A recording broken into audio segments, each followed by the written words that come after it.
내가 여호와께 죄를 범하였노라.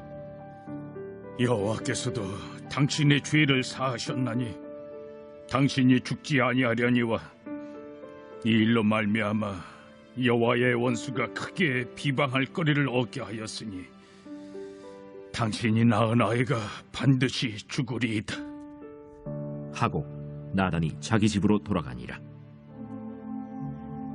우리아의 아내가 다윗에게 낳은 아이를 여호와께서 치심에 심히 앓는지라. 자, 사랑하는 수년부 여러분 잘 지내고 있죠? 이제 7월도 마지막 주가 왔고요. 곧 8월입니다. 이 8월에 우리가 원래 물놀이도 좀 같이 가고 그래야 되네. 많이 아쉽습니다. 하지만 여러분, 언제 어디서든지 우리의 기도와 말씀은 놓치지 않고 또 언제 어디서든지 건강했으면 좋겠습니다. 이 시간 우리 또 말씀으로 나아가 보도록 하겠습니다.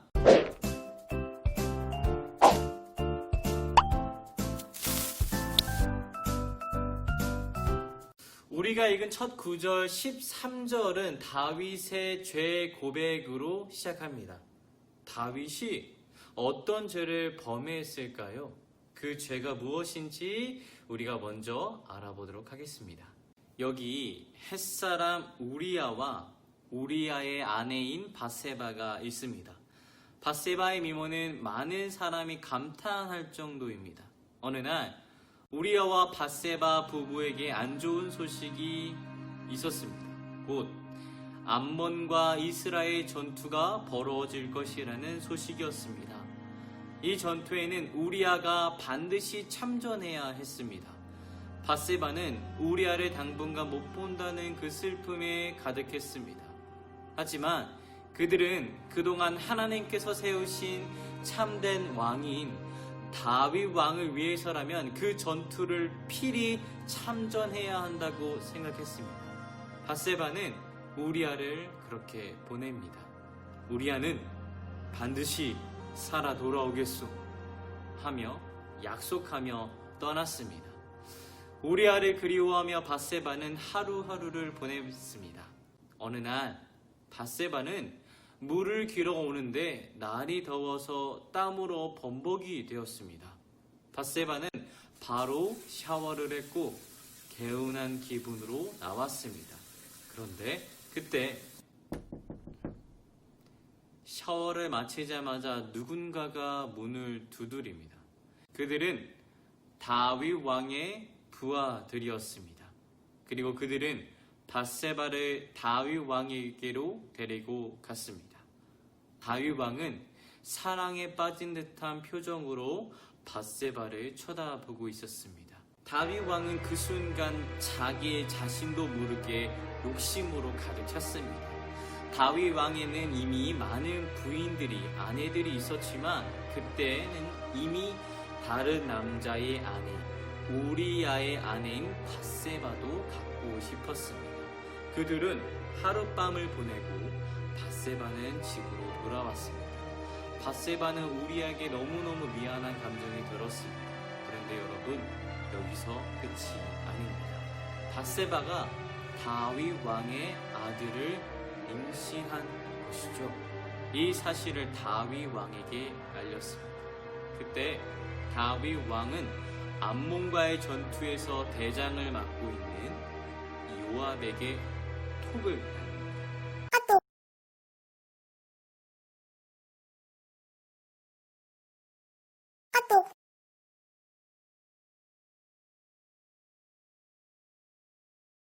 우리아를 만난 다윗 왕.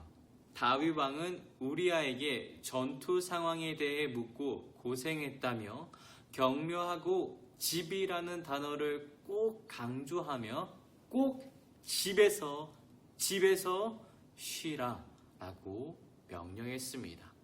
다윗 왕의 속마음은 이랬습니다. 우리아가 바세바와 하룻밤을 보낸다면 바세바의 뱃속에 있는 아이가 내 아이가 아니라 우리아의 아내 아이라고 속일 수 있을 거야 라는 생각을 갖고 있었습니다.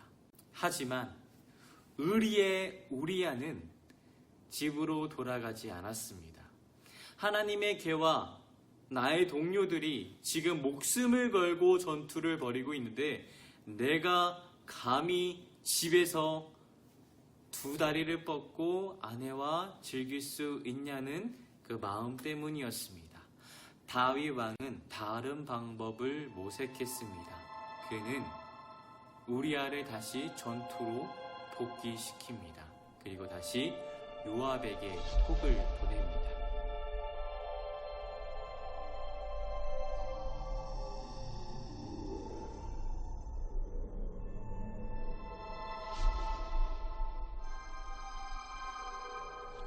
요압 장군은 다윗 왕의 말대로 우리아를 최전방에 둡니다.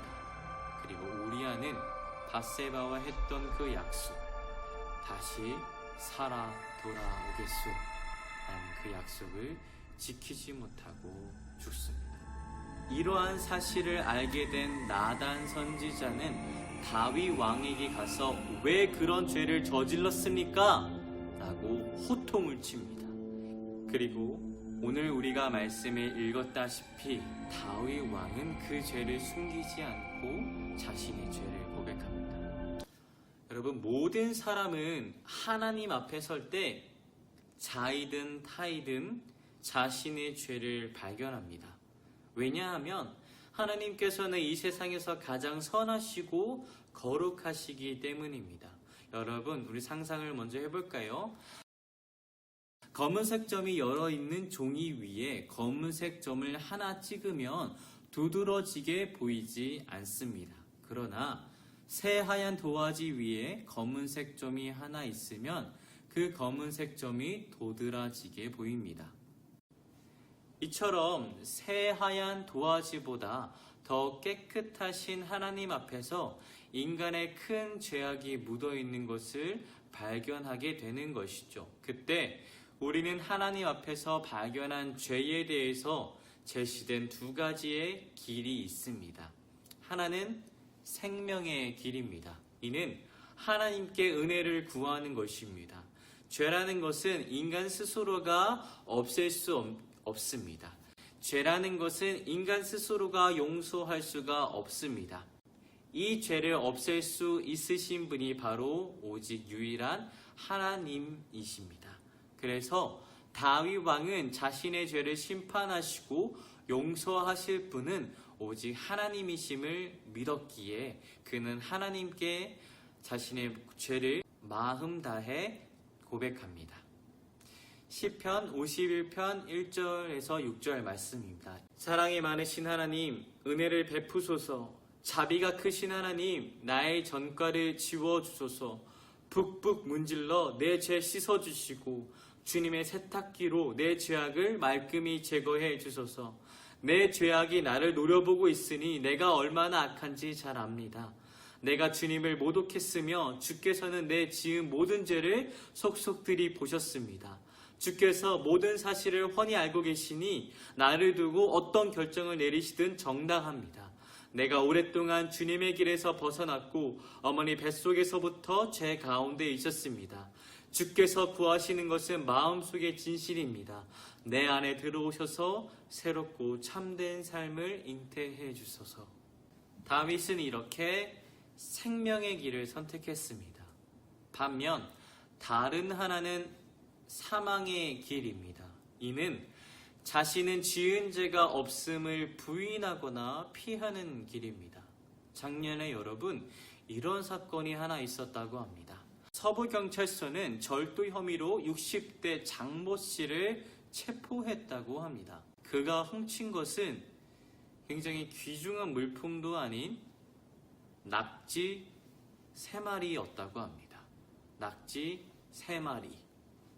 사건의 전말은 이랬습니다. 광주 한 시장에 서 있던 화물 차량 적재함에서 시가 2만 원 정도 되는 낙지 3마리를 훔쳤습니다. 이 모습을 본 주인이 경찰에 신고를 해서 장모 씨를 찾아냈습니다. 그 장모 씨는 인근 술집에서 여러 사람과 앉아 있었다고 하는데요. 그런데 경찰이 확인해 본 결과 장모 씨와 함께 있었던 이 사람들은 서로 모르는 사이라고 대답했습니다. 장모 씨가 너무 급한 나머지 아무 곳에 앉아 있었던 것이죠. 이 경찰은 장모 씨에게 낙지를 훔쳤냐고 묻자 모른다, 나는 죄가 없다 라고 대답했습니다. 하지만 장 씨의 입 주변에 묻어있는 먹물 때문에 탈로 났다고 합니다. 아마 하나님께서는 이런 모습을 많이 보셨을 것입니다.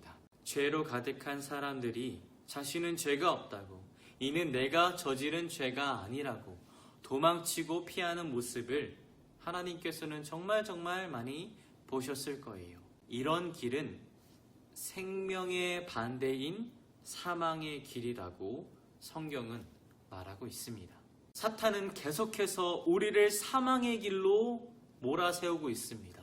예전에는 하나님의 말씀은 틀려, 하지만 네 말은 맞아, 네가 맞는 길을 가고 있어 라고 인간을 유혹했지만 이제는 다른 방법으로 유혹하고 있습니다.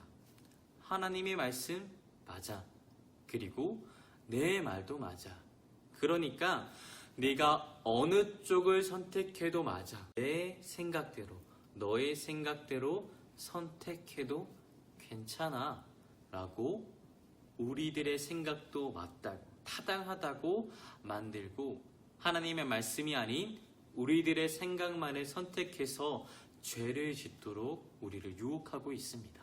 하나님께서는 우리가 다윗 왕처럼 생명의 길을 선택하기를 원하십니다. 자신이 지은 죄에 대해 고집을 부리거나 피하지 않고 핑계를 만들지 않고 부끄럽지만 하나님께 나아가, 하나님, 제가 잘못했습니다. 하나님께서 증오하시는 죄를 지었습니다. 죄송합니다 라는 회개의 고백을 원하십니다. 그때 하나님께서는 잡았다 이놈 이라면서 우리를 범죄자를 체포하는 것처럼 반응하지 않으십니다. 하나님께서는 기다렸다는 듯이 우리를 사랑으로 맞이하시고 죄 때문에 고통받았던, 또 죄 때문에 힘들었던 우리 모두의 눈물을 닦아주시고 위로해 주십니다. 왜냐하면 하나님께서 예수님을 통해 이루고 싶으셨던 그 하나님의 나라는 의인을 부르러 오신 것이 아니라 죄인을 부르러 오신 것이기 때문입니다. 그래서 죄인인 우리가 주님 앞에 나와 우리의 죄를 고백하면 하나님께서는 진실하신 분이시고 우리를 내치시는 분이 아니시기에 하나님께서 우리의 죄를 용서해 주시고 우리의 모든 잘못을 깨끗하게 해주신다고 말씀을 통해서 약속하셨습니다. 사랑하는 소년부 여러분, 하나님 앞에 나아가 죄를 발견하는 것은 하나님께서 우리에게 주신 회개의 은혜입니다. 이 은혜를 마음껏 누리고 기뻐하며 나누는 소년부가 되기를 전도사님이 기도하고 응원합니다.